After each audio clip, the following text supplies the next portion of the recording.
Boxing is one of the toughest sports in the world. It demands grit, skill, and an unshakable will to fight through pain. Few stories embody these qualities more than that of Craig "Gator" Bodzianowski. This is the remarkable tale of boxing's one-legged wonder. Hailing from Chicago, Illinois, Craig Bodzianowski began his professional boxing career in 1982 as a cruiserweight, quickly building a reputation for his tenacity and power. Interestingly, his nickname Gator didn't come from his tough, resilient nature. I went to school with a lot of rich kids from Palos Park and stuff, and their moms and dads were all doctors and everything. They all wore the Izod t-shirts. And I wanted to, I liked them. I wanted to get one, and they were like, back then they were like $22 a piece, and my mom wasn't going to go buy me half a dozen of these.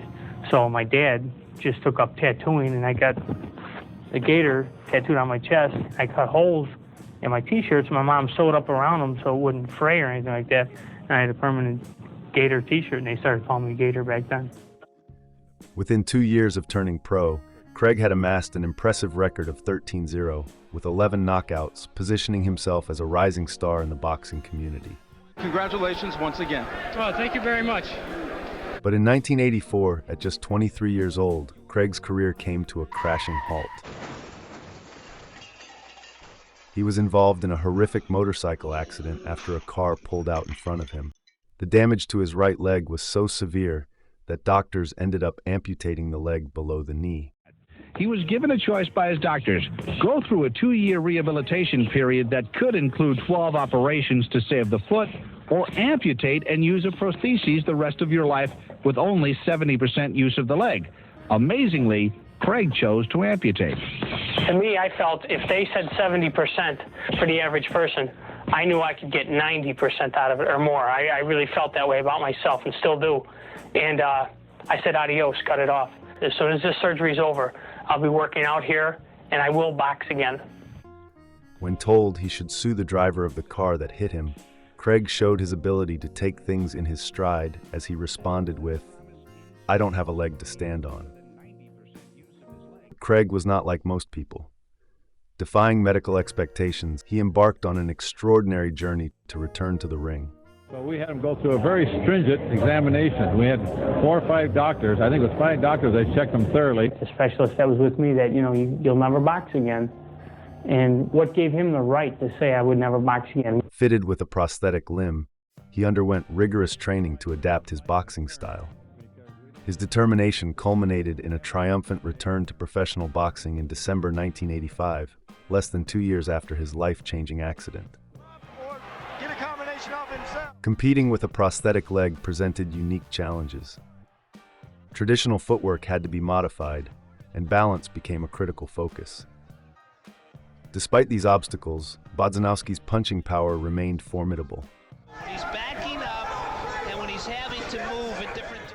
His ability to adapt showcased not only his physical prowess, but also his mental resilience. But Craig wasn't just going to be a fighter stepping in there purely for the paychecks. He wanted to prove he was just as capable as fighters with both legs. It has been a good one. 12 rounds between Anthony Witherspoon and Craig Bodzianowski. Bodzianowski with some good shots, Dave. He's digging down. Over the next 5 years, he managed to rack up another 14 fights. He's won 27 fights, fought to a draw 1 time, and lost only 4. Now that's pretty good. Good enough, in fact, that he's ranked among the top 10 cruisers in the world. And in 1990, Craig achieved what many had deemed impossible. He challenged Robert Daniels for the WBA cruiserweight title.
Although he didn't secure the championship, his performance was a testament to his indomitable spirit and earned him a lot of respect. Craig continued to fight until 1993, winning the remainder of his fights, eventually hanging up the gloves with a record of 31 wins, 4 losses, and 1 draw, with 23 knockouts. Craig Bodzianowski didn't just fight in the ring, he fought against the impossible and won. His story isn't really about boxing, it's about refusing to let life keep you down, and he's an absolute legend in my book.